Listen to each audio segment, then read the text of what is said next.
All right, let's talk about value content. Everyone says to create value content, and I'm going to tell you why that type of content doesn't work all that well to get sales.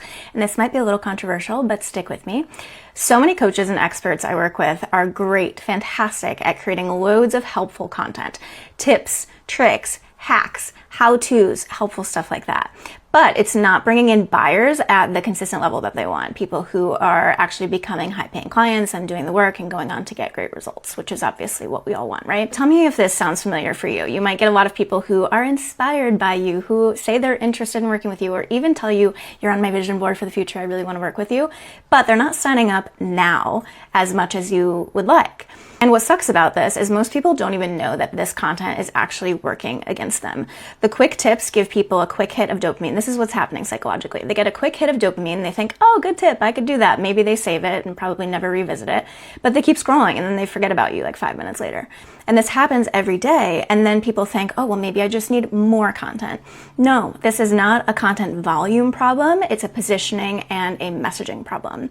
Now, I'm not saying that educational content or value content is bad. Tips and tricks and hacks content is not bad, but it is completely incomplete on its own. And if you think about it, what's most valuable is not little tips and tricks and hacks and making people like you because you gave them so much free stuff. What's most valuable is helping them actually change their lives, right? And that does not come from a quick hack. That comes from actually thinking differently about how to solve their problem and get what they want, and then actually doing something different. And that's what actually changes their situation. And when you have messaging that creates actual perspective shifts for people, where they start going, wow, I've never thought about it that way before. Now it makes sense why I've been stuck. This changes everything for me. That is the type of content that has someone saying, okay, you just opened my eyes to something that I really hadn't been thinking of before. Take my money, let's do this thing, I'm ready to go. I call this instant resonance messaging.